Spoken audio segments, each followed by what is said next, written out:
My husband emptied our entire joint account for his secretary and thought he'd left me penniless.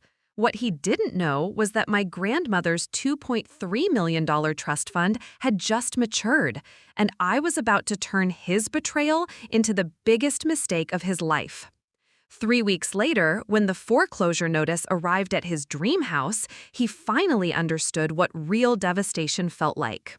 Before we jump back in, tell us where you're tuning in from, and if this story touches you, make sure you're a subscriber, because tomorrow, I've saved something extra special for you. Tell us a duh. The sound of drawers slamming echoed through our Riverside Hills home as I walked into what used to be our shared office. Oliver was shoving documents into a leather briefcase with the kind of frantic energy I'd only seen during his worst work crises. But this wasn't about work. The printouts scattered across his desk told a different story. Bank statements, property transfers, and what looked like apartment rental agreements. "Going somewhere?" I asked, my voice steadier than I felt. He didn't look up, didn't pause in his manic packing, just kept stuffing papers into that briefcase like his life depended on it, which I was beginning to realize it probably did. "Marianne, we need to talk." His voice carried none of the warmth I'd grown accustomed to over 15 years of marriage. Instead, there was something cold and final in his tone, like a judge delivering a verdict. I stepped further into the room, noticing for the first time how he'd already cleared out his side of the office. His diploma was gone from the wall, the family photo from our anniversary trip to Napa Valley had disappeared from his desk. Even his favorite coffee mug, the one I'd given him when he made partner at Jerome & Associates, was nowhere to be seen. "Oliver, what's happening?" He finally stopped moving, his hands gripping the edge of the mahogany desk we'd picked out together when we bought this house. When he looked at me, I saw something in his eyes I'd never seen before. Not anger, not sadness, but complete emotional detachment, like he was looking at a stranger. "I'm leaving, Marianne, today." The words hit me like a physical blow. I actually took a step backward, my hand reaching for the doorframe to steady myself. "Leaving? What do you mean leaving?" "I mean, I'm done with this marriage, done with this life, done pretending to be happy in a relationship that's been over for years." Years? I searched his face for some sign that this was a cruel joke, some indication that the man I'd shared a bed with just last night was still in there somewhere. But his expression remained flat, almost bored, like he was discussing the weather. "Oliver, this is insane. Yesterday we were planning our trip to see your parents next month. Yesterday you told me you loved me." Yesterday, I was still trying to convince myself that was true. Each word felt like a knife. I sank into the chair across from his desk, the same chair where I'd sat countless evenings, helping him review contracts, celebrating his victories, supporting him through his failures. Now it felt foreign, uncomfortable, like everything else in this room. "Is there someone else?" The question fell out of my mouth before I could stop it, though part of me already knew the answer. The late nights at the office that had become routine, the way he'd started showering immediately when he came home, the phone calls he'd take in another room, speaking in hushed tones about client confidentiality. Oliver's jaw tightened almost imperceptibly. "This isn't about anyone else, Marianne. This is about me needing to be honest about what I want from my life." But I could see it in his eyes, the slight shift, the way he couldn't quite meet my gaze when he said it. There was someone else. There had probably been someone else for months. "Who is she?" "Marianne, don't do this to yourself." "Who is she, Oliver?" He stood up abruptly, snapping the briefcase closed with a sharp click. "Her name is Cynthia. She works at the firm. And before you ask, yes, it's been going on for a while." Cynthia? I knew that name. Oliver had mentioned her before, his new paralegal, the one who was so efficient and really understood the business.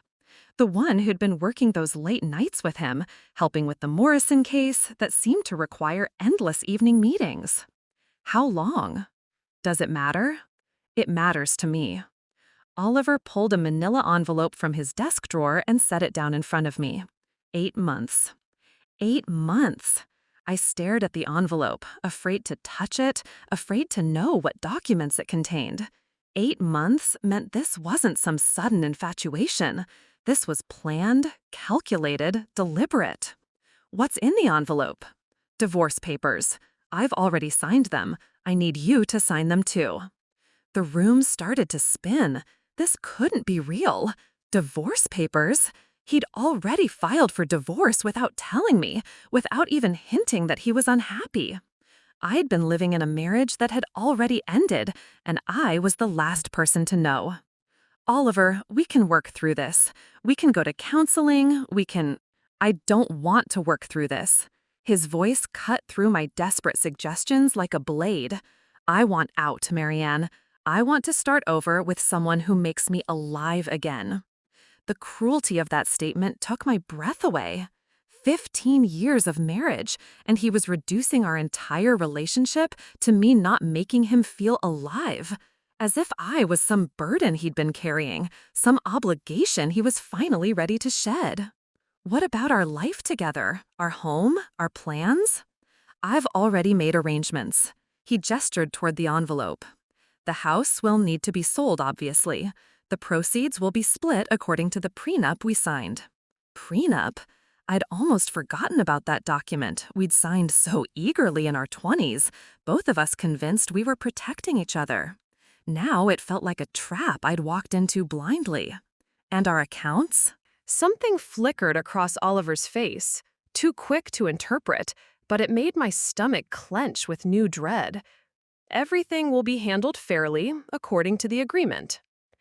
There was something in his tone, something evasive about the way he said handled fairly, that sent alarm bells ringing in my head. I opened the envelope with trembling fingers, scanning the legal documents inside. Most of it was standard divorce language, but one section made my blood freeze. Oliver, this says you've already withdrawn your portion of our joint accounts. I have, as of this morning. Your portion? These documents show you withdrew everything, our entire savings, our checking account, even the emergency fund. His jaw set in a hard line. I liquidated my assets to make a clean start possible.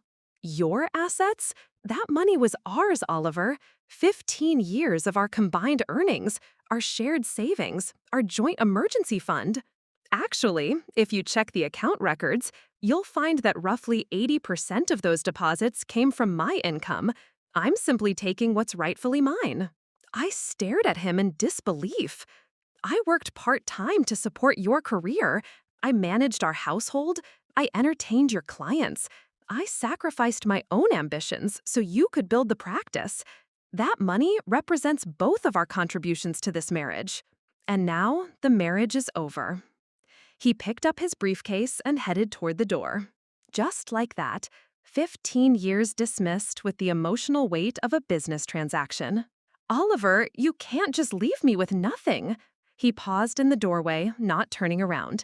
You'll be fine, Marianne. You're resourceful. You'll figure it out. And then he was gone, leaving me alone in the office that had once been the heart of our shared life, holding divorce papers and staring at the empty spaces where his presence used to be. The silence that followed Oliver's departure felt deafening. I sat in that chair for what felt like hours, staring at the divorce papers, trying to process what had just happened. The legal language blurred together as tears I didn't even realize I was crying fell onto the documents. My hands shook as I reached for my phone. I needed to see for myself. I needed to confirm that this nightmare was real. The banking app loaded slowly, each second stretching into eternity. When the numbers finally appeared on my screen, the world tilted sideways. Our joint checking account, which had held $47,000 just yesterday, showed a balance of $127.43. Our savings account, our carefully built nest egg of $156,000, showed zero. Even our money market account, the one we'd been feeding for our planned kitchen renovation, had been completely emptied. No, no, I whispered, refreshing the app over and over, hoping the numbers would change, hoping this was some terrible mistake. Preparing and narrating this story took us a lot of time, so if you are enjoying it, subscribe to our channel. It means a lot to us. Now back to the story. But they remained the same. Oliver hadn't just taken half, he'd taken everything. I called the bank with trembling fingers, praying that somehow this was a system error, that our money was just temporarily misplaced in some digital limbo.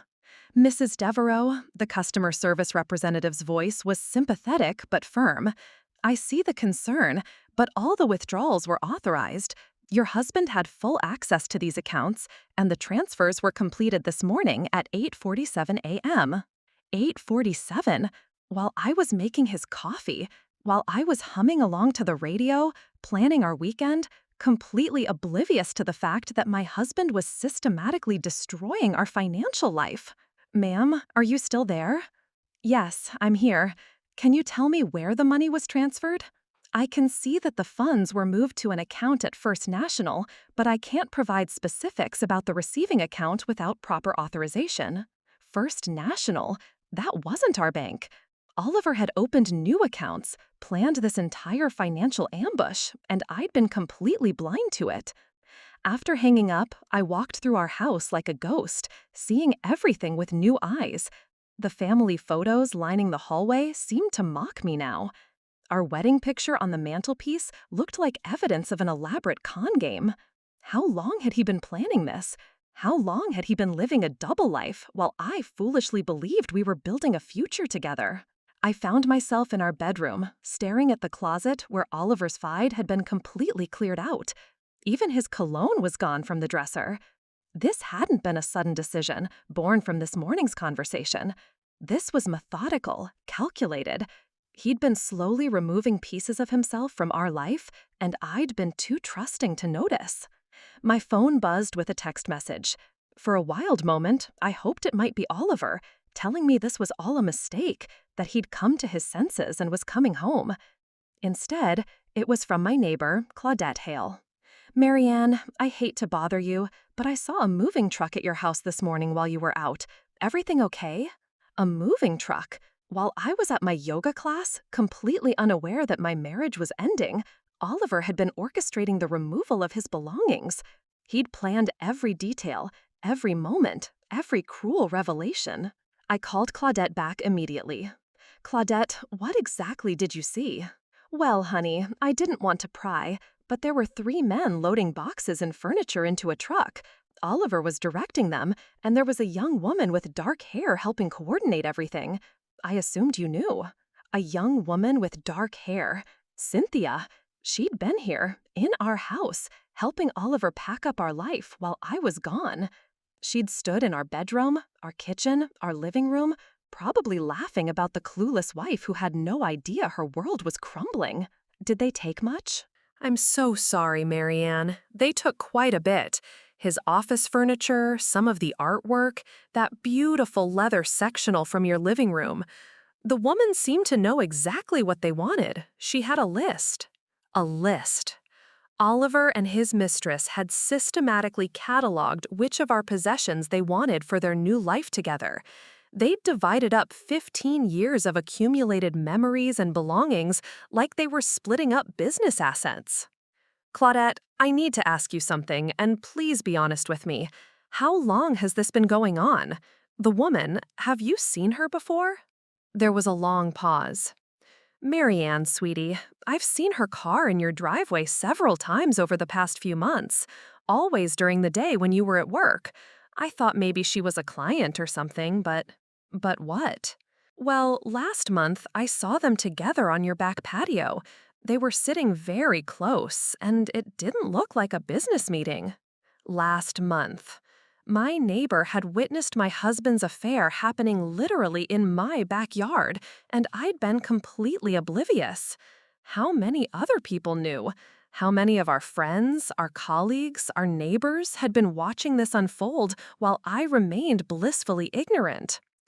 I hung up with Claudette and walked back to Oliver's office, looking at it with fresh eyes. The missing diploma, the cleared desk, the empty bookshelves, this wasn't the aftermath of a sudden decision. This was the final stage of a long-term exit strategy. I opened his desk drawers, hoping to find something, anything that might help me understand. Most were empty, but in the bottom drawer, I found a folder he'd apparently forgotten. Inside were bank statements from First National dating back 6 months. 6 months of regular deposits growing larger over time. He'd been siphoning money from our joint accounts gradually, building his escape fund while I trusted him completely. The statements showed something else that made my stomach turn. Regular payments to Riverside Gardens apartments, monthly payments of $3,200.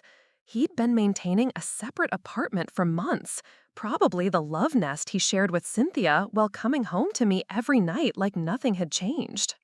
But it was the final document in the folder that broke me completely. A real estate purchase agreement, dated just 2 weeks ago. Oliver Jerome and Cynthia Curtis were buying a house together. A $450,000 house in the prestigious Brookhaven neighborhood with a down payment of $90,000. $90,000. Our money. My money. The savings we'd built together over 15 years, the emergency fund I'd contributed to religiously, the vacation money we'd been setting aside, all of it had become the down payment on Oliver's new life with his mistress. I sank into the chair again, clutching the purchase agreement. They weren't just having an affair. They were building a whole new life together, funded by the systematic theft of everything Oliver and I had worked for. While I'd been making dinner, doing laundry, managing our household, believing we were partners, he'd been planning his escape with mathematical precision. The cruelest part wasn't just the betrayal. It was the realization that I'd been funding my own abandonment. Every dollar I'd saved, every sacrifice I'd made to build our joint future had actually been building Oliver's separate future with another woman. As I sat there, surrounded by the remnants of what I thought was my life, one thought kept echoing in my mind. Oliver thought he'd left me with nothing. He thought he'd been clever, taking everything while leaving me helpless and broken. What he didn't know was that tomorrow was my 38th birthday. And what he definitely didn't know was that my grandmother's trust fund, the one that had been locked away since I was 18, finally matured on my 38th birthday. Oliver thought he'd calculated every angle, but he'd made one critical error. He'd never bothered to fully understand what I was truly worth. The next morning, I woke up on the couch in Oliver's former office, still clutching the real estate documents. My neck ached from sleeping in an awkward position, but the physical pain was nothing compared to the emotional devastation that crashed over me as soon as consciousness returned. For a split second, I'd forgotten. Then reality hit like a freight train. I needed to understand the full scope of what Oliver had done. The bank statements I'd found were just the beginning. I spent the morning methodically going through every financial document I could find, creating a timeline of Oliver's deception. What I discovered was worse than I'd imagined. This wasn't just about him leaving me for another woman. This was systematic financial fraud. The joint credit card statements told a story I'd been too trusting to see. Over the past 8 months, there had been charges I'd never questioned, expensive dinners at restaurants we'd never been to together, hotel stays in the city when Oliver claimed to be working late, jewelry purchases from stores I'd never heard of. One particularly painful entry showed a $4,500 charge at Cartier, dated just 3 weeks ago. When I'd asked Oliver about working late that night, he'd said he was reviewing contracts with a client. Instead, he'd been buying jewelry for his mistress with our money. I found more evidence in our home office filing cabinet. Oliver had been meticulous about keeping financial records, probably for tax purposes, but his organization had become my window into his betrayal. Credit applications I'd never seen, loan documents with forged signatures, investment account statements showing money I didn't know we had being systematically withdrawn.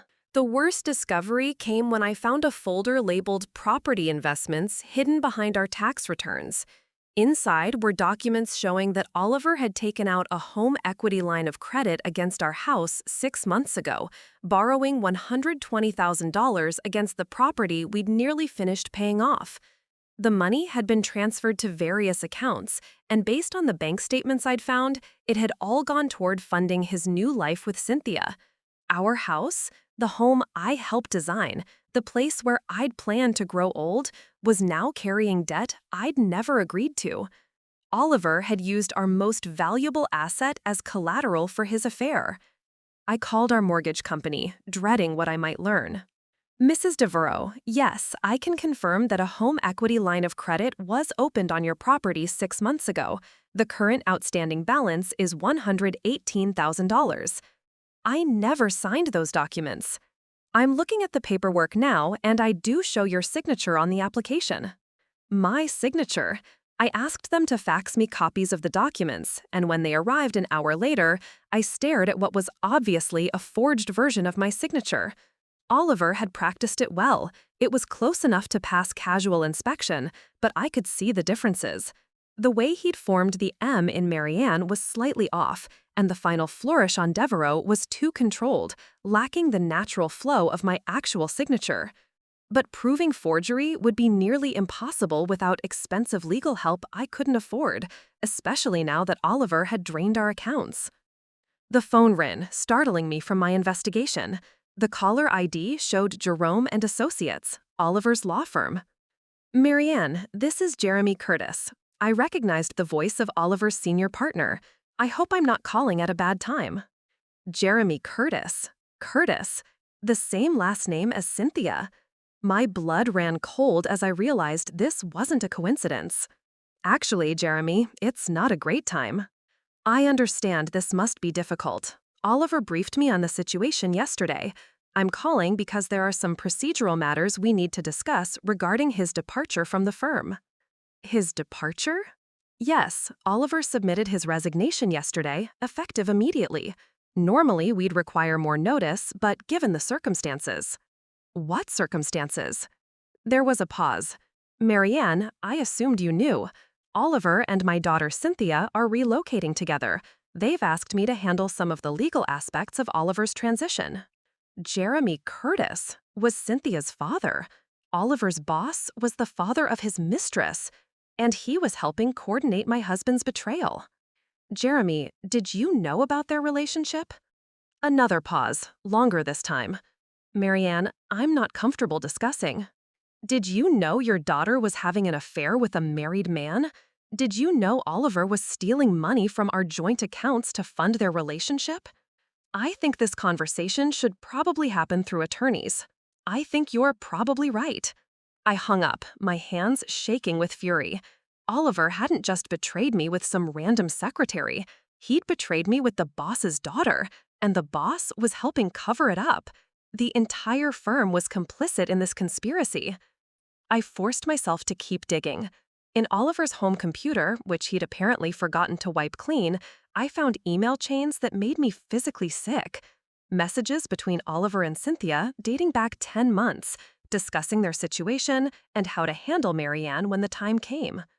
One email from Cynthia, dated just 2 weeks ago, read, "Daddy says the house paperwork should be finalized by month end. I can't wait to start decorating our home. Do you think Marianne suspects anything? You've been acting guilty lately." Oliver's response, "Marianne doesn't suspect anything. She's too comfortable, too trusting. She thinks our marriage is solid. It'll be a shock, but she'll get over it eventually. People are resilient." Too trusting, too comfortable. Oliver had seen my faith in our marriage as a weakness to exploit, not a gift to treasure. But the final email in the chain was what broke me completely. It was from Oliver to Cynthia, sent just yesterday morning while I was at yoga class. "Everything is in motion. Accounts are cleared, house equity is secured, and I'll have the conversation with M this afternoon. By tonight, we'll be free to start our real life together.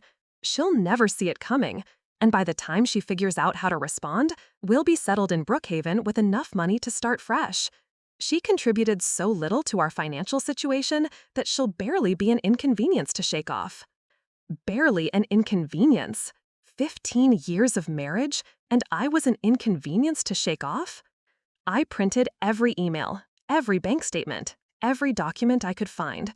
Oliver thought he'd been clever, but he'd left a digital trail of his betrayal that read like a manual for financial infidelity. As I organized the evidence, one thing became crystal clear. Oliver hadn't just left me for another woman. He'd systematically robbed me to fund his escape, forged my signature to steal equity from our home, and coordinated with his mistress and her father to ensure I'd be left with nothing. What Oliver didn't know was that in 24 hours, when I turned 38, everything would change. My grandmother's trust fund would mature, and suddenly his carefully calculated plan to leave me helpless would become the foundation of his own destruction. But first, I needed to understand exactly how much damage he'd done, because tomorrow I was going to start fixing it all and making sure Oliver paid for every single dollar he'd stolen. I was still surrounded by stacks of evidence when I heard Oliver's key in the front door. My heart lurched. For a moment, I thought he might be coming back, that maybe he'd realized what a catastrophic mistake he was making. Then I heard voices. Plural. He wasn't alone. "Just grab the artwork from the dining room," Oliver's voice carried through the house, "and check the kitchen for anything we missed." We. He'd brought Cynthia back to our home. I quietly gathered up the financial documents and emails I'd been reviewing, my hands shaking with a mixture of rage and humiliation. Through the office window, I could see a small moving truck parked in our driveway. They weren't just taking a few forgotten items, they were conducting a second raid on our life together. I heard footsteps on the hardwood floors, accompanied by a woman's voice I'd never heard before. "Oliver, what about this painting? It would look perfect in our living room." "Take it. Marianne never really appreciated art anyway." The casual cruelty of that statement hit me like a physical blow. That painting, a landscape we'd bought together during our honeymoon in Tuscany, had been one of my favorite pieces. I'd spent hours looking at it, remembering that perfect week when we'd been so happy, so in love. Or, at least, when I thought we were. I couldn't stay hidden in the office. This was still my home, at least for now, and I wasn't going to cower while they looted our memories. I walked into the living room to find Oliver and Cynthia standing by our bookshelf, casually selecting items like they were shopping. Cynthia was younger than I'd expected, probably in her late 20s, with the kind of polished appearance that screamed expensive maintenance. She was wearing a cream-colored designer dress that probably cost more than I spent on clothes in 6 months. "Marianne," Oliver's voice was flat, showing no embarrassment at being caught with his mistress in our home. "I didn't expect you to be here." "Where exactly did you expect me to be? This is my house." Cynthia looked up from the books she'd been examining, giving me a once-over that was clearly meant to be dismissive. "Oliver said you might be difficult about this." Difficult? I was being difficult by existing in my own home while they stole my possessions? "I'm sorry, I don't think we've been properly introduced. I'm Marianne, Oliver's wife of 15 years. And you are?" "Cynthia Curtis." She extended a manicured hand like we were meeting at a cocktail party. "Oliver's told me so much about you." I ignored her hand. "I'm sure he has. All good things, I hope." Oliver stepped between us. "Marianne, we're just collecting a few things that belong to me. We'll be out of your way soon." "Things that belong to you?" I gestured around the room. "Like the couch you bought with our joint account, or the artwork we selected together, or maybe the silverware from our wedding registry." "The divorce papers clearly outline asset division." "The divorce papers you filed without telling me, based on financial information you falsified?"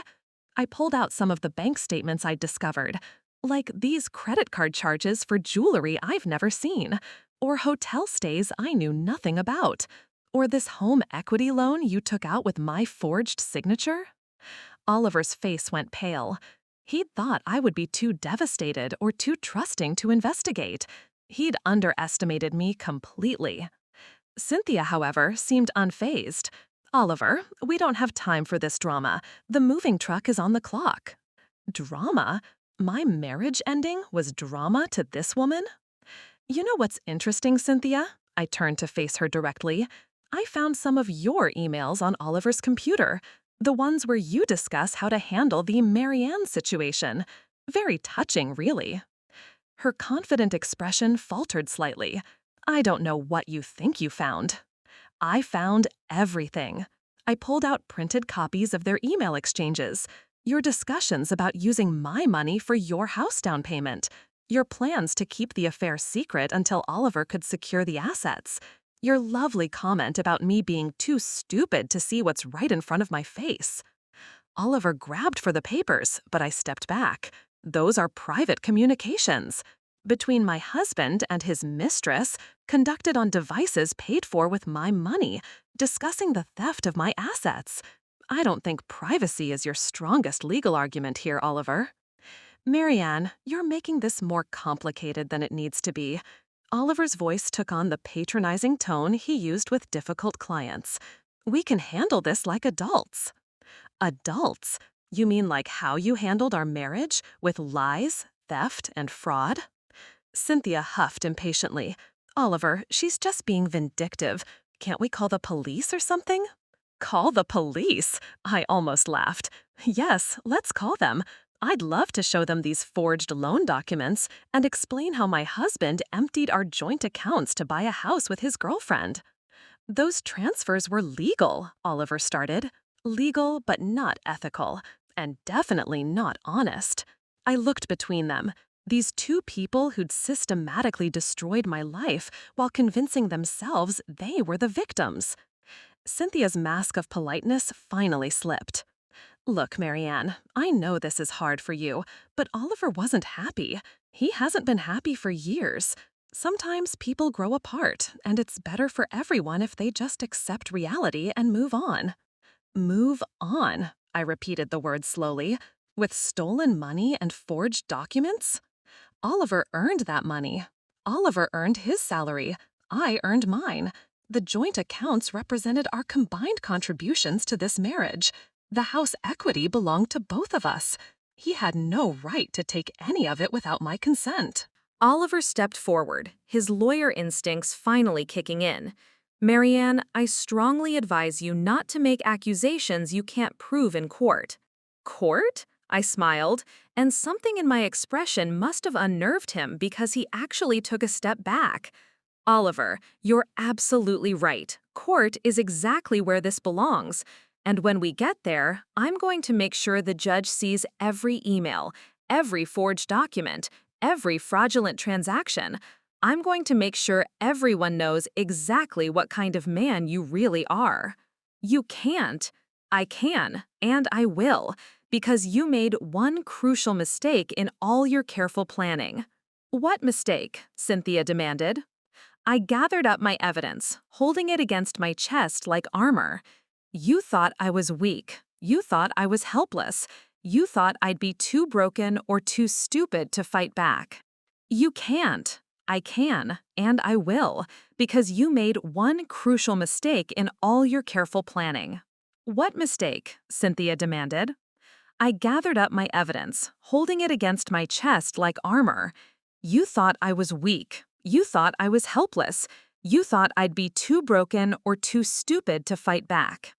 I headed toward the office, then paused at the doorway. Oh, and one more thing. Tomorrow is my birthday, my 38th birthday, to be exact. You might want to ask your father-in-law about the significance of that date, Cynthia. He's a lawyer. I'm sure he'll appreciate the legal implications. I left them standing in our living room, looking confused and slightly worried. They had no idea what I was talking about, but they knew it wasn't good news for them. Let them wonder, let them worry, because tomorrow, everything would change, and Oliver's perfectly planned betrayal would become the foundation of his complete destruction. I spent the rest of that evening in my bedroom, listening to Oliver and Cynthia moving around downstairs, taking pieces of our life together.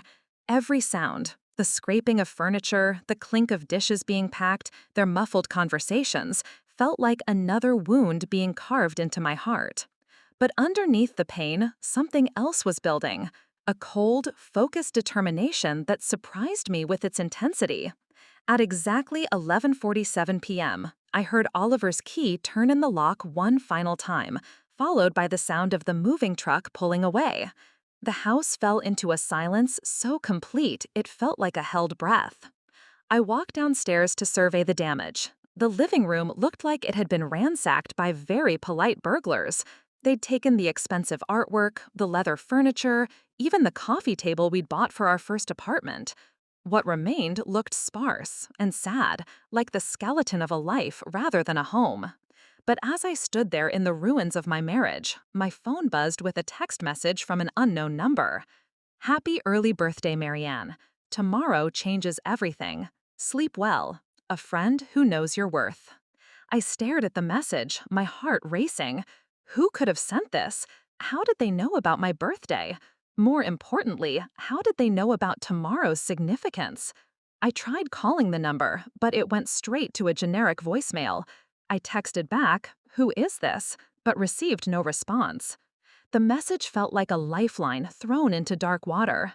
For the first time since Oliver's betrayal began, I didn't feel completely alone. I barely slept that night, alternating between grief over my marriage and anticipation about what tomorrow would bring. At 6 a.m., my phone rang with a call from a number I didn't recognize. "Mrs. Devereaux, this is Malcolm Nyland from Harcourt and Associates. I apologize for calling so early, but I have some time-sensitive matters to discuss with you regarding your grandmother's estate." My grandmother's estate? Adelaide Harcourt had died when I was 18, leaving me a trust fund that I'd barely thought about in 20 years. The terms had been specific. I couldn't access it until my 38th birthday. And I'd been so young when she died that the whole thing had felt abstract, like something that might never actually happen. "Mr. Nyland, can we meet today? It's my birthday, and I believe some funds become available." "Indeed they do, Mrs. Devereaux. Quite substantial funds, actually. Could you come to our offices this morning? Say 9 a.m.? By 8:30, I was sitting in the elegant waiting room of Harcourt and Associates, trying to calm my nerves. The office felt like old money. Dark wood paneling, leather-bound books, oil paintings of stern-looking men in period dress. This was a different world from the modern glass and steel offices I was used to. Malcolm Nyland turned out to be a distinguished man in his 60s, with silver hair and kind eyes behind wire-rimmed glasses. He led me into his office and gestured to a chair across from his massive mahogany desk. "Mrs. Devereaux, first, let me wish you a happy birthday. Your grandmother would be very proud to see the woman you've become." He pulled out a thick file with my name on it. "As you know, Adelaide Harcourt established a trust fund for you when you were born. The terms were quite specific. The principal was to remain untouched and invested until your 38th birthday, at which point it would become yours entirely. Mr. Nyland, I have to ask, what's the current value of the trust?" He smiled, the expression of someone about to deliver very good news. "Mrs. Devereaux, your grandmother was an astute investor, and her financial advisors have been equally skilled. The trust has been invested in a diversified portfolio for 38 years. He slid a document across the desk. I looked at the number at the bottom and felt the world tilt sideways. $2,347,000. $2.3 million. I was suddenly, inexplicably wealthy. "There's more," Malcolm continued. "Your grandmother also left specific instructions that were only to be opened on your 38th birthday." He handed me a sealed envelope with my name written in my grandmother's elegant handwriting. Inside was a letter dated 20 years ago. "My dearest Marianne, if you're reading this, you've reached your 38th birthday, and the trust I established for you is now yours. I chose this age specifically because by 38, you'll have learned who you really are and what you're truly capable of. I've been watching over you through the years in ways you might not expect, and I want you to know that you are stronger than you realize. If life has knocked you down, and I suspect it might have, because that's what life does to strong women, this money is your foundation to rebuild. But remember, darling girl, money is just a tool. The real power lies in knowing your own worth and never letting anyone convince you otherwise.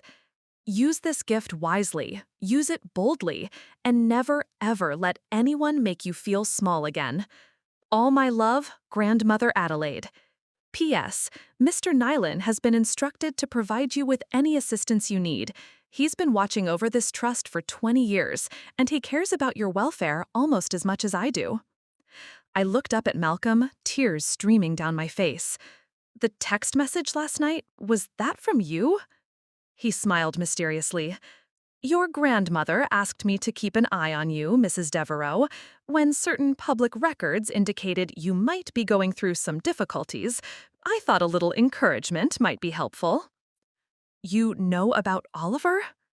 I know about the divorce filing, I know about the suspicious financial activity, and I know that you're about to have options your husband never imagined.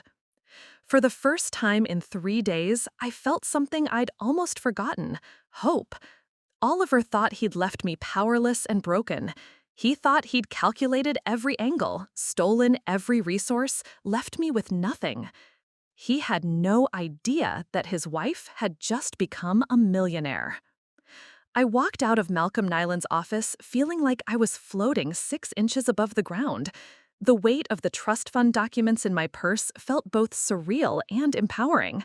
$2.3 million. The number kept echoing in my mind as I drove home through the familiar streets of Riverside Hills, but everything looked different now. I wasn't the helpless, abandoned wife Oliver thought he'd left behind. I was a woman with resources, with options, with power he couldn't even imagine.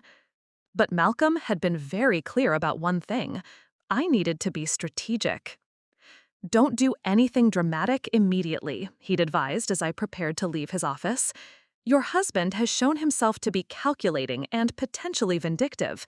If he discovers your new financial situation too quickly, he might try to find ways to claim a portion of it in the divorce proceedings.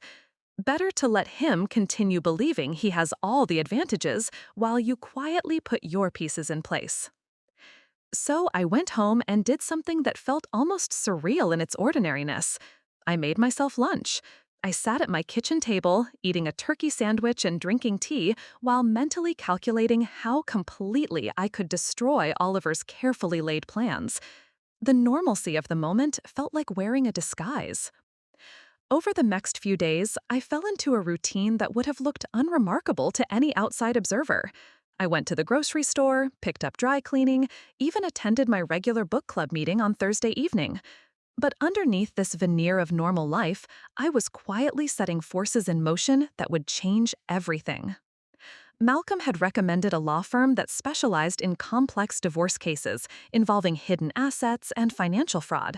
I met with Carter Jerome, ironically no relation to Oliver's firm, despite the name, on Wednesday afternoon. His office was in downtown, and walking into that glass tower felt like stepping into a different version of myself. Mrs. Devereaux, Carter said after reviewing the evidence I'd brought, your husband has made several critical errors. The forged signatures alone give us grounds for criminal charges, not just civil remedies. I don't want him to go to prison, I said, surprising myself with the admission. I just want justice. Carter smiled grimly. Sometimes the threat of criminal prosecution is more effective than actually pursuing it. It gives us significant leverage in negotiations. I also spent those quiet days doing something Oliver would never have expected. I got educated. I read every article I could find about financial fraud in divorce cases. I researched asset protection strategies. I even took an online course about personal finance and investment management. If I was going to be wealthy, I was going to be smart about it. My neighbor Claudette stopped by on Friday afternoon with a casserole and concerned questions. "Marianne, honey, how are you holding up? I know this must be devastating." I accepted the casserole gratefully and invited her in for coffee. Sitting in my partially empty living room, I found myself oddly calm. "You know, Claudette, I think I'm going to be okay." "Are you sure? I mean, financially, how will you manage? This house, the bills?" I almost smiled. If she only knew. I have some resources Oliver doesn't know about, family money. It wasn't entirely a lie. The trust fund was family money, technically. But it felt good to hint at the power shift that was coming without revealing my full hand. Well, that's something at least. What about the house? Oliver took out a home equity loan without my knowledge, but I think I can handle the payments. Handle them? I could pay off the entire mortgage tomorrow if I wanted to. But Malcolm had advised patience, strategy, careful timing. That evening, I did something I hadn't done since discovering Oliver's betrayal. I opened a bottle of wine and ran myself a bath. As I soaked in the hot water, I let myself imagine the conversation I would eventually have with Oliver. The look on his face when he realized how completely he'd miscalculated. The moment when his smug confidence crumbled into panic. But more than revenge, I found myself thinking about freedom. For the first time in years, I could make choices based purely on what I wanted, not what we could afford or what made sense for our joint future. I could travel, start a business, buy a different house, help other people. The possibilities felt endless. My phone buzzed with another text from the unknown number. Everything in place? Remember, timing is everything. Don't let emotion override strategy. I texted back, "Who are you really?" The response came quickly. Someone who believes women like you deserve better. Someone who wants to see justice done properly. Trust the process. Somehow, those words from my mysterious ally felt more comforting than anything anyone had said to me since this nightmare began. Someone was watching. Someone was helping. Someone believed I deserved better. On Sunday morning, exactly 1 week after Oliver had walked out, I was sitting on my back patio with coffee and the newspaper when my phone rang. Oliver's name flashed on the screen, and for the first time since he'd left, I felt genuinely excited to talk to him. Not because I missed him, but because I was ready to begin his education about exactly what kind of woman he'd decided to betray. I answered on the fourth ring, keeping my voice carefully neutral. "Hello, Oliver." What he said next would begin the most satisfying conversation of my life. "Marianne, we need to talk." Oliver's voice carried a tension I hadn't heard before, a note of uncertainty that was completely unlike his usual confident demeanor. "About what?" I kept my tone neutral, even as satisfaction bloomed in my chest. "There's been some kind of mistake with the bank accounts. They're saying there's suspicious activity on my new accounts, and they've frozen everything pending some kind of investigation." I nearly smiled. Carter Jerome worked fast. "That sounds concerning, Oliver. What kind of suspicious activity?" "They won't tell me specifics, but they mentioned something about potential fraud connected to the source of the funds. It's ridiculous. That money came from our joint accounts. I had every right to transfer it." "Did you mention the forged home equity loan?" The silence on his end stretched long enough that I could practically hear his lawyer brain processing the implications of my words. "What are you talking about?" "The $120,000 you borrowed against our house using my forged signature. Did you mention that to the bank when they asked about the source of your funds?" "Marianne, I don't know what you think you found." "I found everything, Oliver. The loan documents with my clearly forged signature, the emails between you and Cynthia planning how to handle the Marianne situation, the purchase agreement for your Brookhaven house using my stolen money as a down payment." I paused, letting that sink in. "You went through my private communications?" "Your private communications about stealing my money? Yes, I did, and I copied everything." I could hear him breathing heavily through the phone. "Marianne, you need to understand." "No, Oliver, you need to understand something. I've been very busy this week while you've been playing house with your girlfriend. I've hired a lawyer who specializes in financial fraud. I've documented every forged signature, every unauthorized transfer, every theft you committed during our marriage." "Theft? Marianne, you're being dramatic." "Am I? Because my lawyer thinks we have enough evidence for criminal charges. Wire fraud, forgery, identity theft. Apparently, these are federal crimes when they cross state lines. Did you know that, Oliver? Did your law degree cover the penalties for federal financial crimes?" The silence stretched longer this time. When Oliver spoke again, his voice had lost all of its earlier condescension. "What do you want?" "I want you to understand that actions have consequences. You thought you could steal from me and walk away clean because you assumed I was too weak or too stupid to fight back. I never said you were stupid. You said I was too comfortable, too trusting. You told Cynthia I'd be barely an inconvenience to shake off. You called me an obstacle to remove from your path to happiness. You don't understand the context of those messages. The context was you and your mistress planning to rob me blind while laughing about how naive I was. There's no other context, Oliver." I stood up from my patio chair and walked to the edge of my garden, looking at the roses Oliver and I had planted together 3 years ago. They were blooming beautifully, completely indifferent to the destruction of our marriage. "Marianne, listen to me carefully. We can work this out between us, but if you involve lawyers and make this public, it's going to get very ugly for everyone."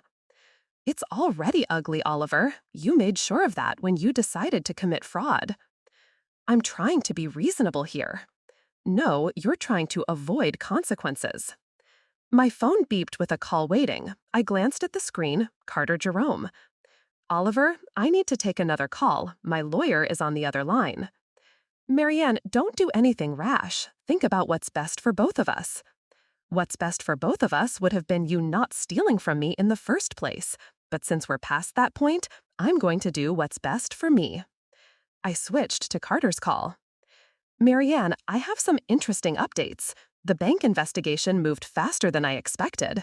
They've not only frozen Oliver's accounts, but flagged them for potential money laundering violations." "Money laundering?"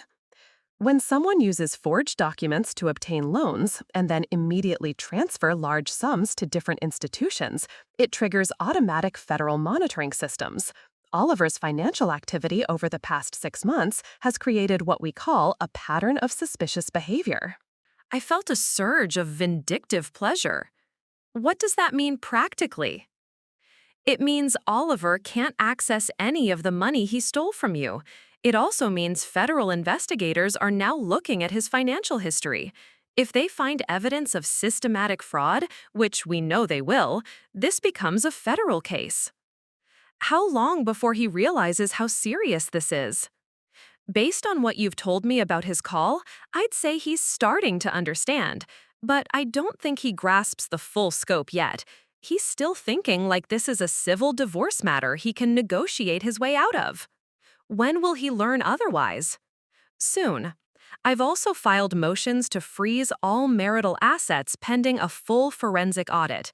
That includes the house, any retirement accounts, investment portfolios, everything. Oliver won't be able to sell, transfer, or hide anything else while this plays out." "And the house he bought with Cynthia?" "That's where things get really interesting.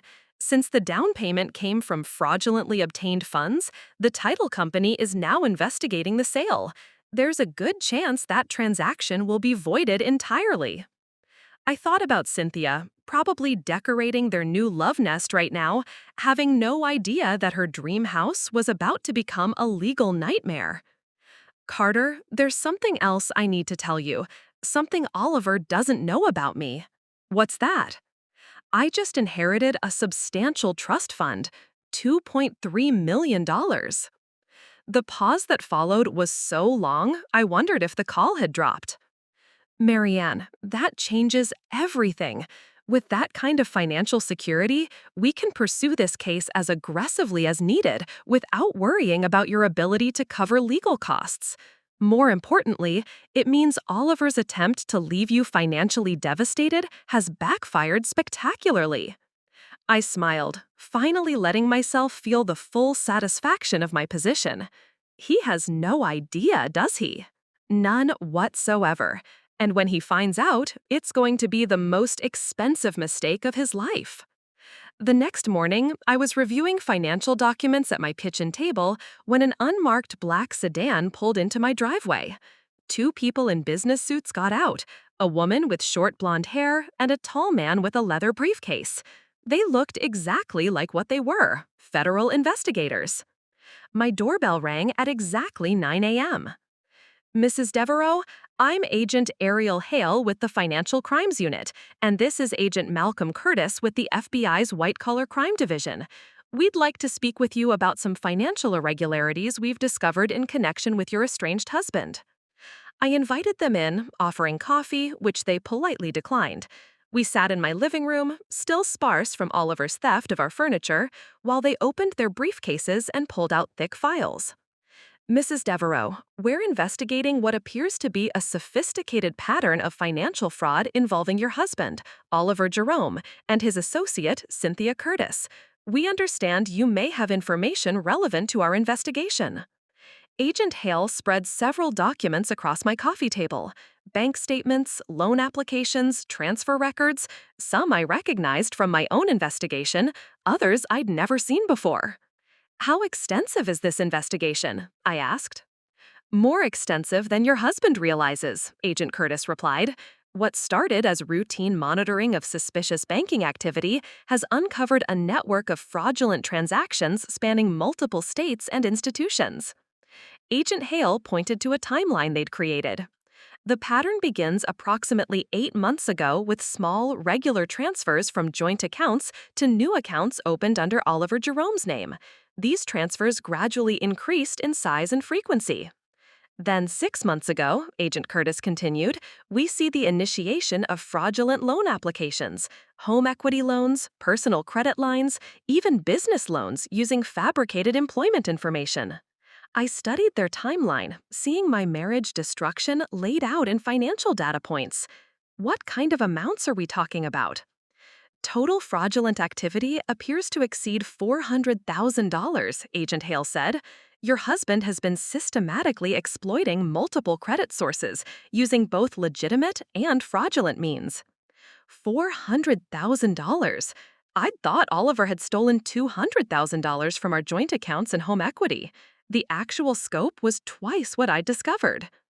There's more, Agent Curtis said, pulling out another set of documents.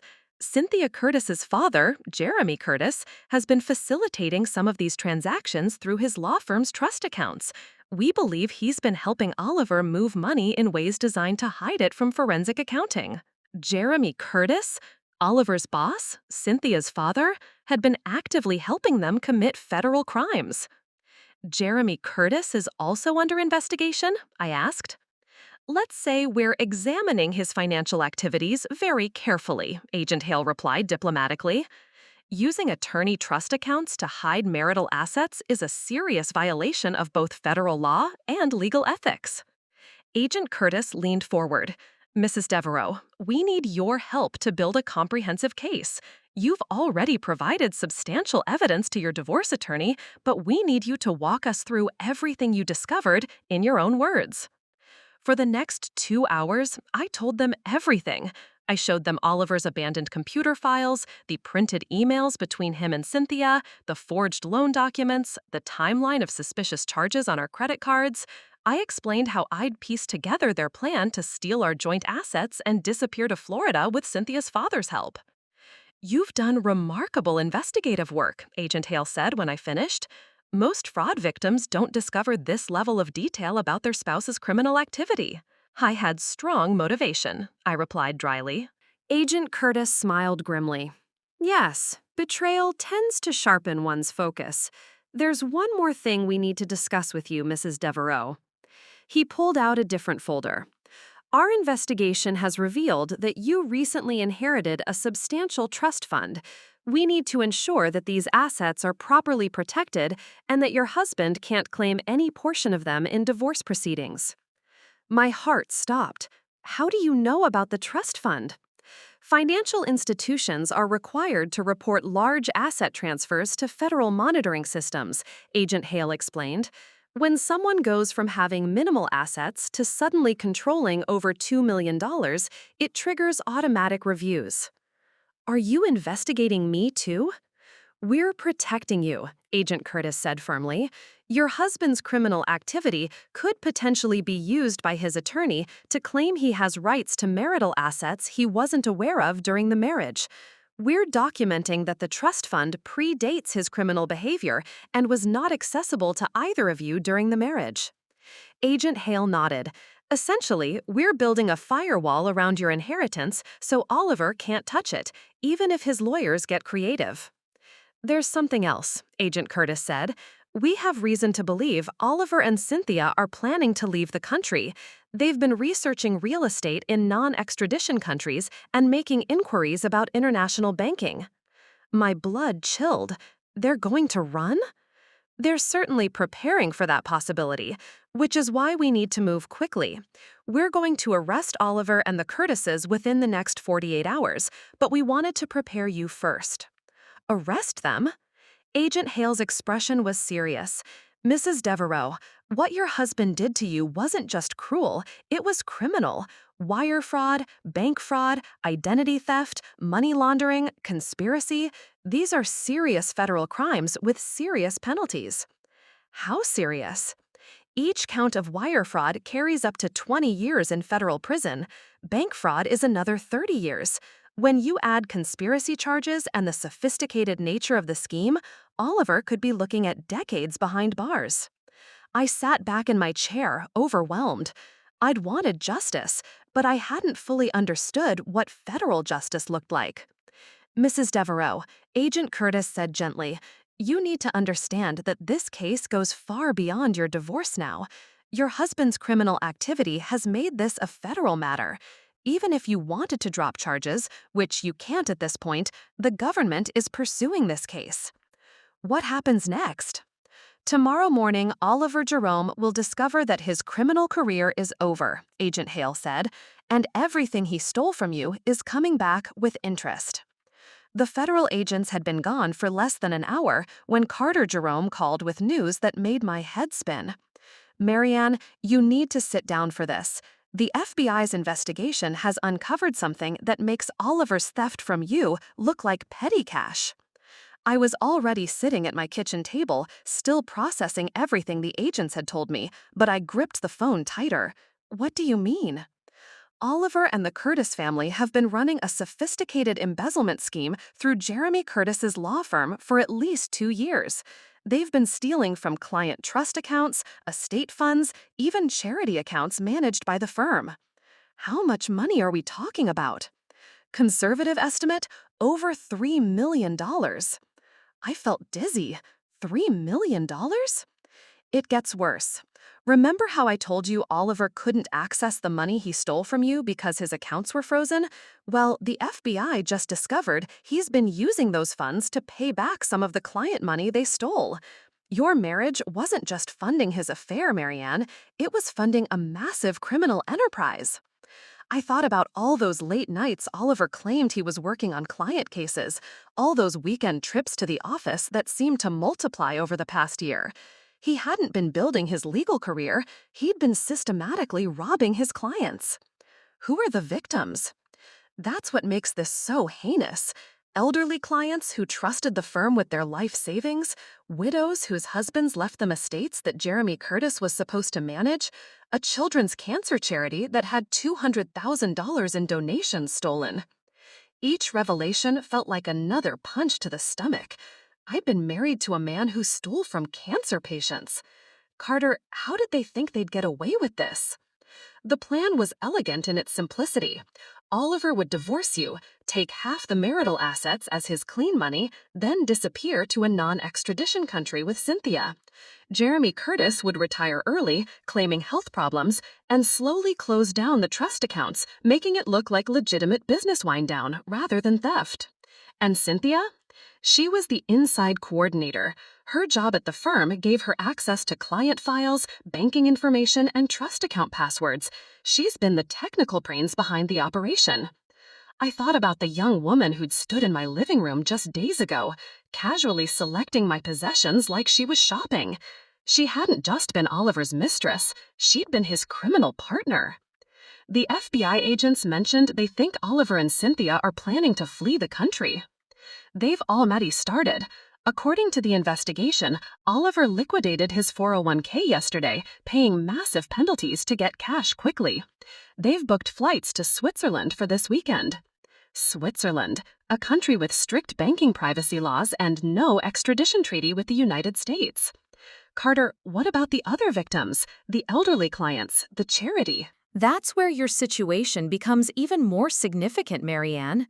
The FBI believes Oliver was planning to use your trust fund money to cover some of the stolen funds before disappearing.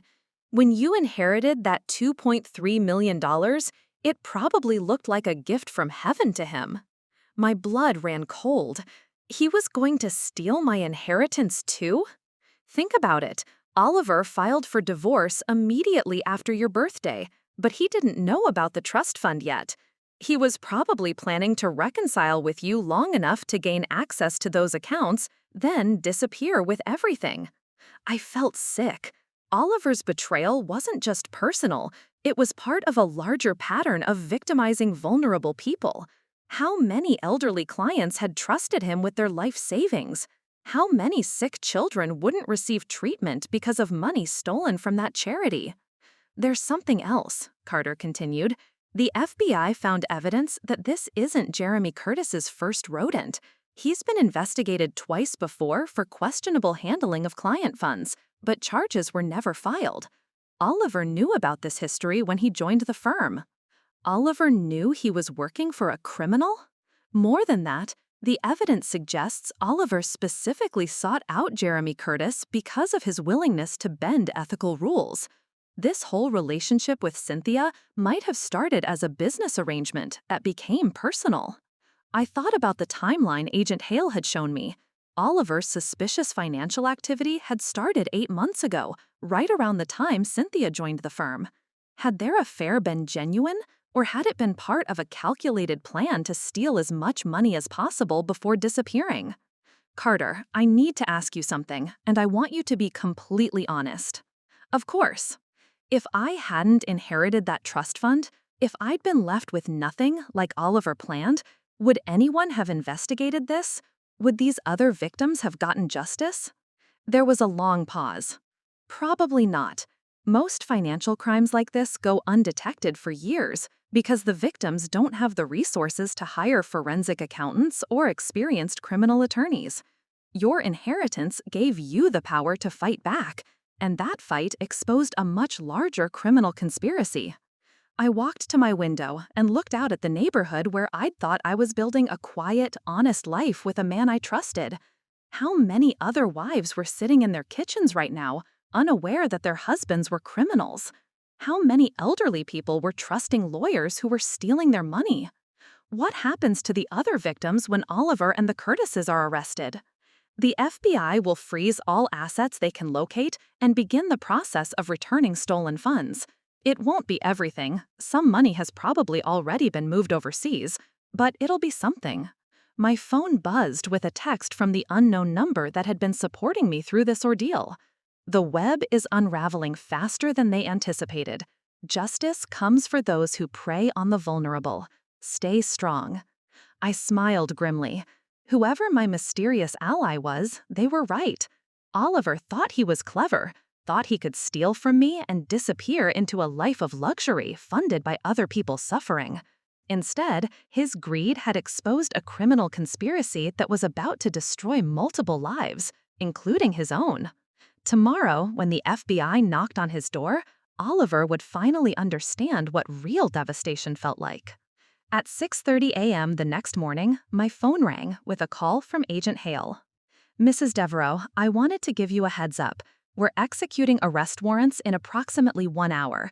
Oliver Jerome, Jeremy Curtis, and Cynthia Curtis will all be taken into custody simultaneously. I was already awake, having barely slept, anticipating this moment. Where will you arrest Oliver? At the Brookhaven house he purchased with your stolen money. We've had surveillance on the property since yesterday. He and Cynthia Curtis spent the night there, apparently packing for their planned departure to Switzerland. The irony wasn't lost on me. Oliver would be arrested in the house he'd bought with my money, preparing to flee the country with assets stolen from elderly victims and cancer patients. Agent Hale, what should I expect today? Media attention, unfortunately. A case this large, involving this much money and these kinds of victims, tends to attract news coverage. You might want to consider staying somewhere else for a few days. But I didn't want to hide. I wanted to be right here when Oliver's world collapsed. At exactly 7:45 a.m., my unknown ally sent another text. Turn on Channel 7 News. Justice is being served. I switched on the television just as the morning news anchor was saying, "Developing story this morning as federal agents arrest 3 people in connection with what authorities are calling one of the largest embezzlement schemes in state history." The screen showed aerial footage of the Brookhaven house Oliver and Cynthia had bought with my stolen money. FBI vehicles surrounded the property, and I could see agents in bulletproof vests escorting 2 figures in handcuffs toward waiting cars. Even from the helicopter's distance, I recognized Oliver's expensive suit and Cynthia's blonde hair. The arrests are connected to the systematic theft of over $3 million from client trust accounts, estate funds, and charitable donations managed by the prestigious law firm Jerome and Associates. The camera cut to footage of Jeremy Curtis being led out of his own law firm in handcuffs, looking pale and shaken. Employees and clients gathered on the sidewalk, watching in shock as their trusted attorney was loaded into a federal vehicle. My phone rang. Carter Jerome. "Marianne, are you watching the news?" "I'm watching Oliver get arrested in the house he bought with my money. It's oddly satisfying." It gets better. The FBI just called me with an update. They found packed suitcase in Oliver's car containing over $400,000 in cash, along with fake identification documents and airline tickets to Zurich. $400,000 in cash. Oliver hadn't just been planning to disappear, he'd been planning to disappear rich. Where did that cash come from? Final withdrawals from the law firm's accounts yesterday. Oliver and Jeremy Curtis liquidated everything they could access in the final 24 hours before their planned escape. I thought about those elderly clients, probably checking their account balances this morning, only to discover their life savings had vanished. Have the victims been notified? The FBI is beginning that process now. They're also freezing all associated accounts and assets. The Brookhaven house will be seized as proceeds of criminal activity. The news coverage continued throughout the morning. By 10 a.m., reporters had identified me as the estranged wife whose financial investigation led to the exposure of the massive fraud scheme. My doorbell rang constantly, reporters wanting statements, neighbors expressing shock and support, even a few people claiming to be victims of Jeremy Curtis's law firm. I decided to talk to one reporter, mainly because I wanted Oliver to hear exactly what I thought about his criminal career. Jennifer Walsh from Channel 7 News sat in my living room, noting the sparse furniture with professional curiosity. "Mrs. Devereaux, your husband attempted to leave you financially devastated while stealing millions from vulnerable victims. How does it feel to know your investigation brought this criminal enterprise down?" "It feels like justice," I said simply. Oliver thought he could steal from me and disappear because he assumed I was too weak or too trusting to fight back. He made the same assumption about his elderly clients and the families who trusted him with their most important assets. What was the key moment when you realized the scope of his criminal activity? When I found emails between Oliver and Cynthia Curtis discussing how to handle the Marianne situation and secure the assets. They weren't just having an affair, they were coordinating a criminal conspiracy, and I was one of their victims. "The FBI reports that you've recovered most of your stolen assets. What's next for you?" I smiled, thinking about the trust fund Oliver had never known existed. "I'm going to make sure the other victims get their money back. And I'm going to make sure Oliver understands that actions have consequences." That afternoon, Malcolm Nyland called with news that made me laugh out loud. "Marianne, I just heard from my contacts in the federal prosecutor's office. Oliver's attorney is already trying to negotiate a plea deal." Already? He was just arrested this morning. Apparently, when federal agents showed him the evidence they'd gathered, including all the documentation you provided, Oliver realized how thoroughly his criminal activity had been exposed. His lawyer is trying to minimize prison time by offering cooperation against Jeremy Curtis. He's going to betray Jeremy Curtis to save himself? Honor among thieves is apparently a myth. Oliver is ready to provide evidence against the man whose daughter he was planning to disappear with, if it means reducing his own sentence. I thought about Cynthia, probably sitting in a federal holding cell right now, learning that her lover was preparing to testify against her father. Malcolm, what kind of prison time are we looking at? For a scheme this sophisticated, involving this much money and these kinds of vulnerable victims, Oliver is looking at 15 to 20 years minimum. Jeremy Curtis could get even more as the ringleader. 15 to 20 years. Oliver would be in his 60s when he got out of prison, assuming he served the minimum sentence. My phone buzzed with one final text from my mysterious ally. The man who tried to steal your future just lost his own. Well done, Marianne. You've given justice to people who thought they had none. As I sat in my quiet house that evening, I realized Oliver had been right about one thing. Actions do have consequences. He'd just never imagined the consequences would be his. The first call came at 11:47 p.m. that same night. I'd been expecting it, but the sound of my phone ringing in the darkness still made my heart race. Oliver's name flashed on the screen. He was calling from jail. I let it ring 4 times before answering, savoring the moment. Hello, Oliver. Marianne, thank God. I only get one phone call, and I need your help. His voice was completely different from the cold, confident man who'd walked out of our house a week ago. This Oliver sounded desperate, broken, afraid. Help with what? This is all a misunderstanding. The FBI, they're saying I stole millions of dollars, but you know that's not true. You know I'm not a criminal. I almost laughed. Actually, Oliver, I know exactly what kind of criminal you are. I'm the one who gave the FBI most of their evidence. The silence stretched so long, I wondered if the call had been disconnected. You what? I gave them every email between you and Cynthia, every forged document, every fraudulent transaction. I documented your entire criminal enterprise and handed it to federal investigators on a silver platter. Marianne, you don't understand what you've done. If I go to prison for this, it destroys both of our lives, my reputation, my career, our joint assets. Our joint assets? I interrupted. You mean the money you stole from me? The house equity you forged my signature to access?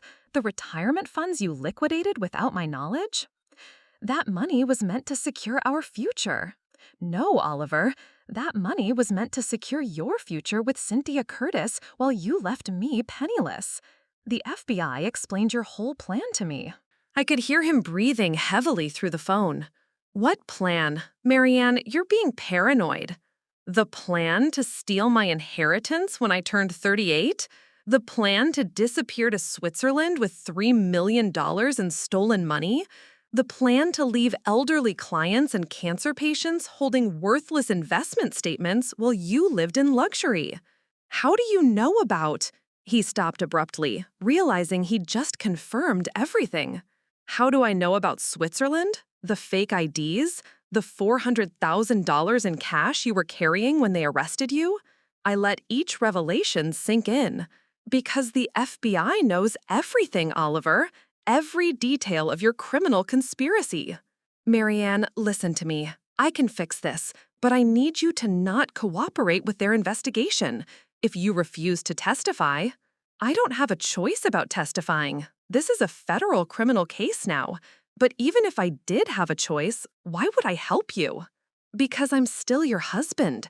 Because 15 years has to count for something. The audacity was breathtaking. 15 years did count for something, Oliver. It counted for enough that you should have thought twice before stealing from me, forging my signature, and planning to abandon me for your criminal girlfriend. Cynthia isn't my girlfriend anymore. Oh, that's right. I heard you're planning to testify against her father to reduce your own sentence? Very romantic. How do you know about the plea negotiations? I know everything now, Oliver. I know about the client trust accounts you emptied. I know about the elderly victims whose life savings you stole. I know about the children's cancer charity you robbed. He was crying now. I could hear it in his voice. This man who'd coldly dismissed our 15-year marriage as an inconvenience to shake off. Marianne, please, I never meant for it to go this far. It started small, just borrowing some money temporarily, but then it got complicated. It got complicated when you decided to steal millions of dollars from vulnerable people. I was going to pay it back. The Switzerland thing, that was Cynthia's idea. I just got scared when everything started falling apart. Everything started falling apart when you decided to become a criminal, Oliver. Marianne, I'm begging you. I know I made mistakes, but if you could find it in your heart to forgive me, maybe we could work this out. Maybe we could rebuild. Rebuild? The suggestion was so absurd I actually laughed. Oliver, you're going to federal prison for 15 to 20 years. What exactly are we rebuilding? The prosecutor said if I cooperate fully, if I provide evidence against Jeremy Curtis and help them recover the stolen funds, I might get reduced time, maybe 7 to 10 years. And you think I'll wait for you? I think 15 years of marriage means something.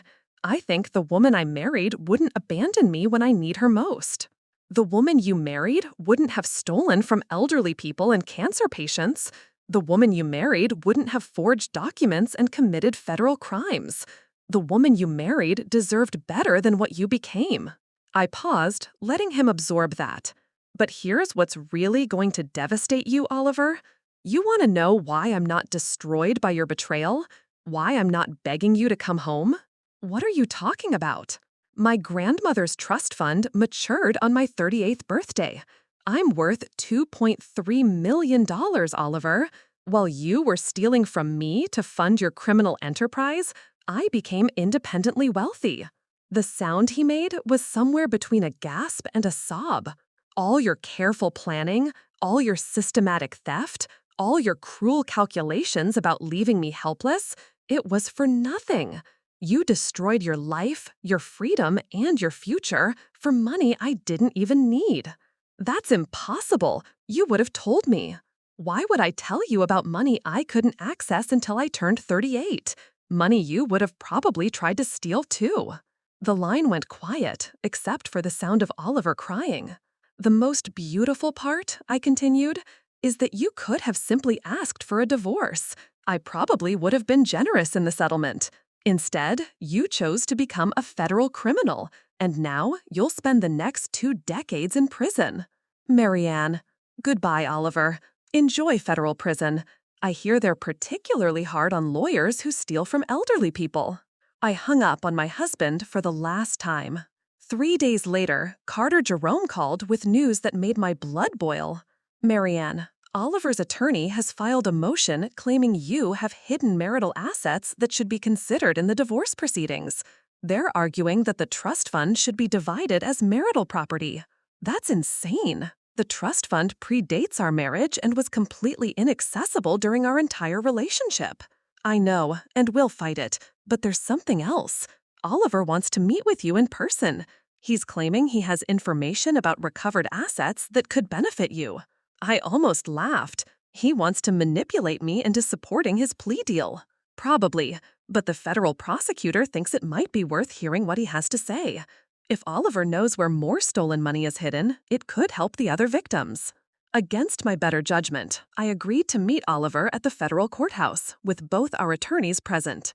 I wanted to look him in the eye one final time and make sure he understood exactly what he'd lost.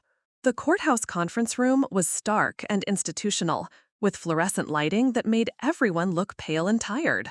Oliver was already there, wearing an orange jumpsuit instead of his usual expensive suits. He looked like he'd aged 5 years in the past week. When I walked in, he stood up quickly, hope flickering across his face. Marianne, thank you for coming. I wasn't sure you would. I sat down across from him without returning his greeting. Your attorney said you have information about recovered assets. I do, but first I need you to understand something. About us, about what happened. Oliver, I'm not here for a reconciliation conversation. I'm here because stolen money belonging to elderly people and cancer patients might be recovered. That's the only reason. His lawyer, a tired-looking public defender named Robert Nyland, leaned forward. Mr. Jerome has identified several offshore accounts where substantial funds were hidden. He's prepared to provide full access to these accounts in exchange for certain considerations. What considerations? Oliver spoke up. I want you to write a letter to the judge asking for leniency in my sentencing. I want you to tell them that our marriage can be rebuilt, that I have family support for rehabilitation. The audacity was staggering. You want me to lie to a federal judge? I want you to consider the possibility that people can change, that 15 years of marriage means I deserve a second chance. Oliver, you stole from cancer patients. You forged my signature. You plan to abandon me penniless while disappearing to Switzerland with $3 million in stolen money. What part of that suggests you deserve a second chance? I made mistakes. Mistakes? I leaned forward, my voice rising. Oliver, stealing a candy bar is a mistake. What you did was a systematic criminal enterprise that destroyed innocent people's lives. His public defender intervened. Mrs. Devereaux, the offshore accounts contain approximately $1.2 million that could be returned to victims. Your husband is the only one who knows how to access them. Then he should provide that information unconditionally as part of making amends for his crimes. Oliver's mask of contrition finally slipped. Unconditionally? Marianne, I'm looking at 20 years in federal prison. I need some leverage to reduce that sentence. You need leverage? I stared at him in disbelief. Oliver, you're holding stolen money hostage to reduce your prison time. You're literally extorting cancer patients and elderly victims for your own benefit. That's not what I'm doing. That's exactly what you're doing. You're saying you'll only return stolen money if you get a reduced sentence. How is that different from the theft itself? Carter Jerome spoke up. Marianne, we should consider this carefully. If Oliver provides the account information, it could help a lot of people. Fine. Oliver, I'll make you a deal. I looked directly at my husband. Provide the account information for all the hidden money. Give full cooperation to help every victim recover their stolen funds. Do that, and I'll consider writing a letter to the judge. Hope flickered in Oliver's eyes. You will? I'll write a letter telling the judge exactly what kind of man you are. I'll describe how you stole from me, forged my signature, planned to abandon me, and stole from cancer patients and elderly people.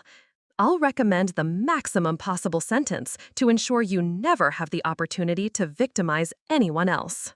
The hope died instantly. Marianne, that's not what I meant.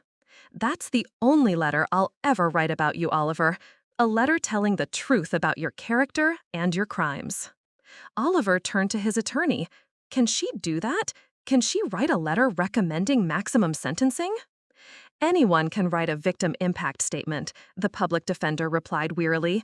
And yes, they can recommend maximum sentencing. I stood up. Oliver, I want you to understand something clearly. You didn't just steal money from me. You stole my trust, my faith in our marriage, my belief that you were a good person. You stole 15 years of my life that I spent building a future with someone who turned out to be a stranger. Marianne, I'm not finished. You also stole from people who trusted you with their life savings, elderly people who can't rebuild their financial security, families who donated to cancer research believing their money would help sick children. You stole hope from people who had already lost so much. I leaned on the table, looking directly into his eyes. So no, Oliver, I won't help you reduce your sentence. You don't deserve a reduced sentence. You deserve every single day of the 20 years they're going to give you. Oliver's face crumpled. Please, Marianne, I know I hurt you, but I'm still the man you married. I'm still the man you fell in love with. No, you're not. The man I married was an illusion, a character you played when it was convenient. The real you is sitting in that orange jumpsuit, trying to bargain stolen money for a lighter prison sentence. I gathered my purse and stood to leave.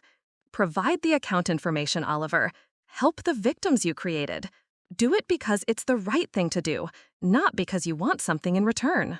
And if I do, then maybe someday, when you're old and gray and getting out of federal prison, you'll be able to look at yourself in the mirror without seeing a monster. I walked toward the door, then turned back one final time. Oh, and Oliver, the divorce papers will be filed tomorrow. I'm keeping the house, since you can't pay the mortgage from prison anyway.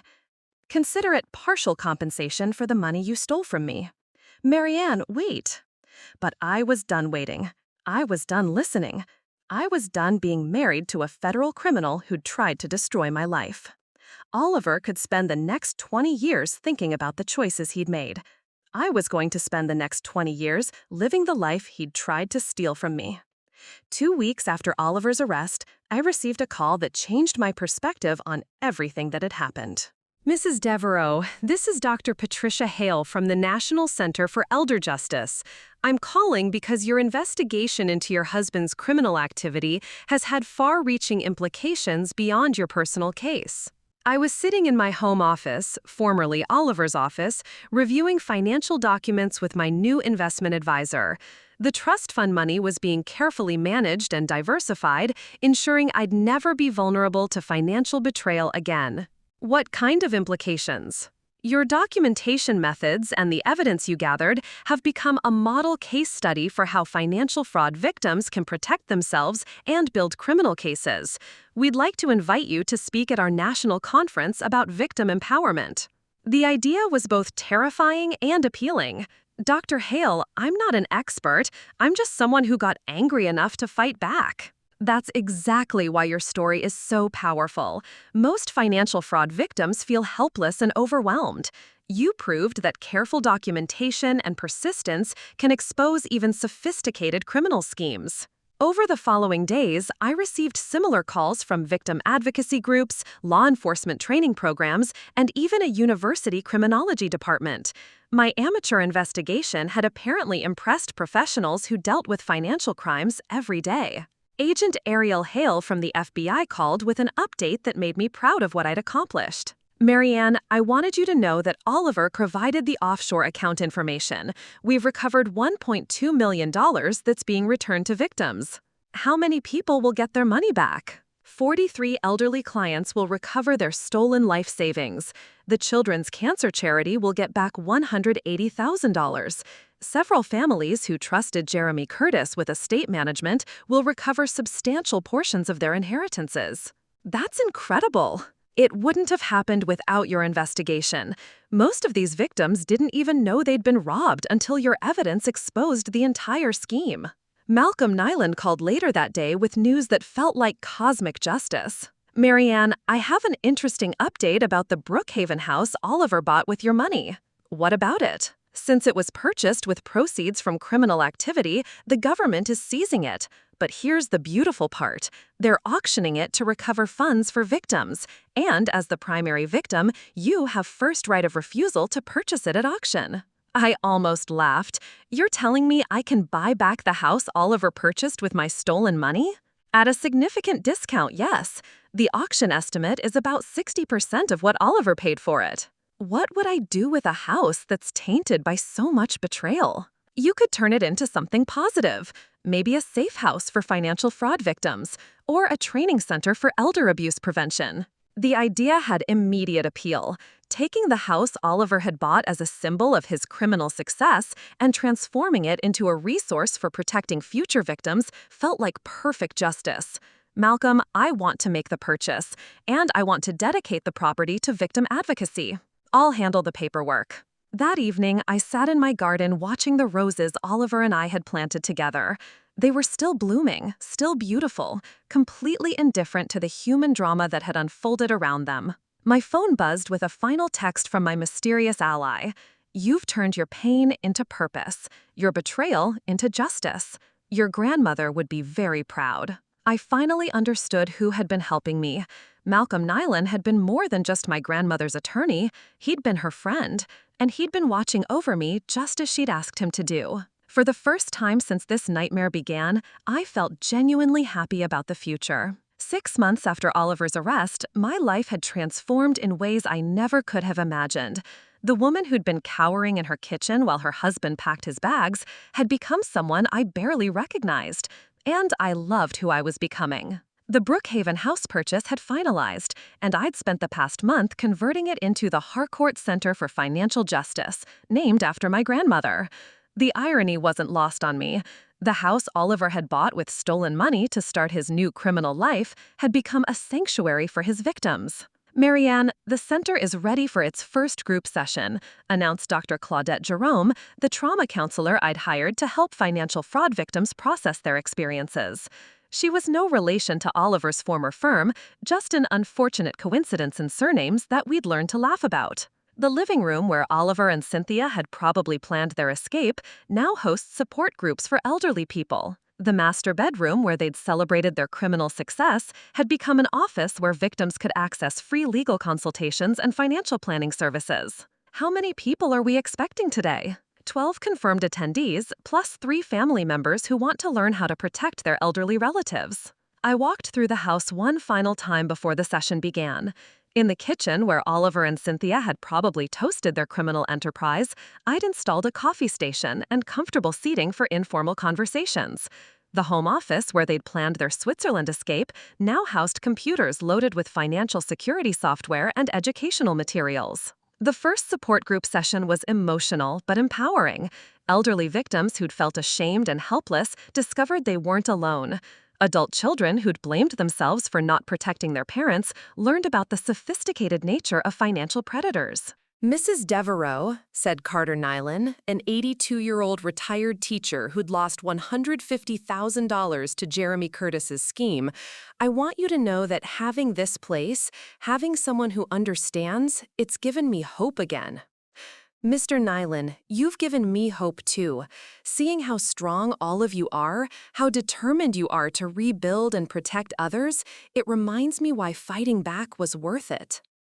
After the session ended, I received a call from Agent Ariel Hale with news that felt like the final piece of justice falling into place. "Marianne, the sentencing hearings are scheduled for next week. Oliver will receive 18 years in federal prison. Jeremy Curtis got 22 years, and Cynthia received 12 years plus restitution requirements." 18 years. Oliver would be nearly 60 when he was released, assuming he served his full sentence. His law license was permanently revoked, his reputation destroyed, his criminal enterprise completely dismantled. What about the victim's restitution? Thanks to the offshore accounts Oliver revealed and the seized assets, we've recovered about 80% of the stolen funds. It's not perfect, but it's substantially better than most financial fraud cases. Agent Hale, I have a question. What happens to repeat offenders like this? Do they usually reoffend when they're released? Honestly, men like Oliver who lose everything, their careers, their freedom, their families, they tend to be broken by the experience. At 60, with a federal conviction record, he'll be lucky to get a job at a grocery store. That evening, I stood in the garden behind the Harcourt Center, looking at the new roses I'd planted to replace Oliver's stolen landscaping. These roses were different varieties, stronger, more resilient, chosen for their ability to thrive in difficult conditions. My phone buzzed with a text from Malcolm Nyland. "Your grandmother's foundation has approved the first annual grant to expand the center's services. Adelaide would be so proud of what you've built from the ashes of betrayal." I smiled, thinking about my grandmother's letter encouraging me to use her gift wisely and boldly. I'd done both, and in the process, I'd discovered strength I never knew I possessed. Oliver had tried to steal my future, but instead, he'd given me a purpose I never would have found otherwise. 1 year after Oliver's sentencing, I was reviewing applications for the Harcourt Center's Victim Advocacy Scholarship program when my assistant knocked on my office door. "Marianne, there's a woman here who says she needs help. She doesn't have an appointment, but she's been crying in the parking lot for 20 minutes. I looked up from the scholarship files. We were funding 12 victims to attend law school or financial planning programs, turning their trauma into expertise that could protect others. Send her in. The woman who entered my office was probably in her 50s, well-dressed but clearly devastated. She reminded me painfully of myself a year ago. That same combination of shock, betrayal, and desperate hope that someone might be able to help. "Mrs. Devereaux, I'm Ariel Curtis. I know that name probably means something terrible to you, but I'm Jeremy Curtis's sister-in-law. My husband wasn't involved in any of the criminal activity, but she started crying again. I handed her tissues and waited patiently. I'd learned that rushing traumatized people never helped. My brother-in-law, Jeremy's brother, he's been stealing from our family business for 3 years, using the same methods Jeremy used at the law firm. We just discovered it yesterday when our accountant found discrepancies. My blood chilled. Another Curtis family member, another financial predator, more innocent victims. Ariel, how much money are we talking about? $800,000 from the business accounts, but that's not the worst part. She looked up at me with eyes full of pain.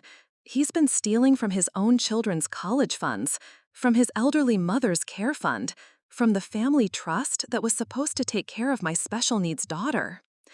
I felt the familiar surge of anger that had driven me to expose Oliver's crimes. Some people preyed on the most vulnerable members of their own families. Have you contacted the police?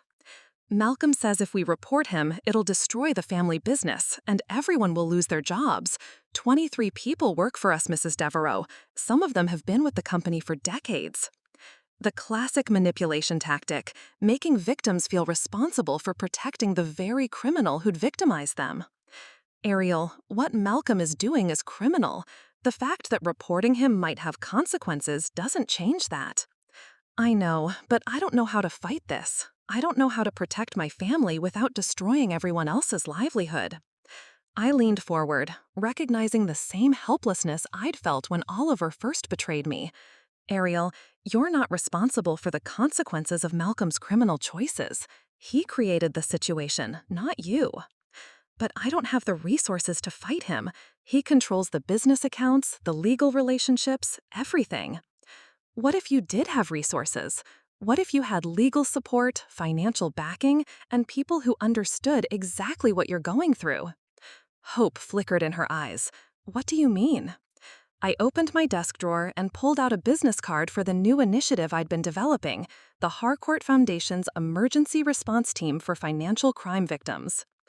Ariel, I'm going to help you expose Malcolm Curtis and recover every dollar he's stolen, and we're going to do it in a way that protects the innocent employees and family members. You would do that? I would do that, because no one should have to face financial predators alone. Over the next 2 hours, I called in my growing network of allies. Carter Jerome, my divorce attorney, who'd become the Foundation's legal counsel. Agent Ariel Hale, who'd left the FBI to head our criminal investigation unit. Dr. Claudette Jerome, our trauma counselor, who specialized in family financial abuse. This is what we've been building toward, I told my team as we planned our strategy. Not just helping victims after the fact, but intervening in active criminal situations to prevent further damage. By evening, we had a comprehensive plan to expose Malcolm Curtis while protecting the innocent people whose livelihoods depended on the family business. We would document the crimes, coordinate with law enforcement, and ensure victim recovery, all while maintaining the company's operations under new, honest management.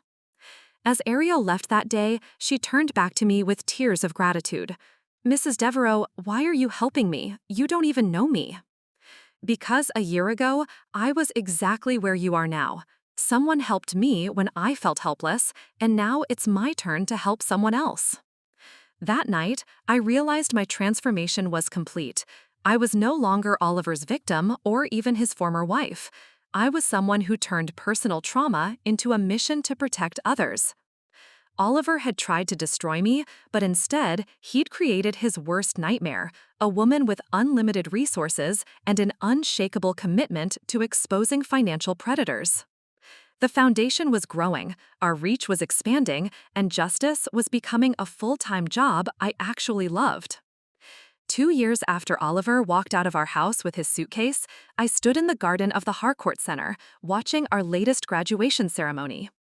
12 financial fraud survivors had just completed our victim advocacy training program, ready to help others rebuild their lives from the ashes of betrayal.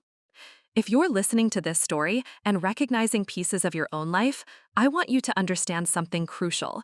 You are not powerless, even when someone you trusted has betrayed you completely.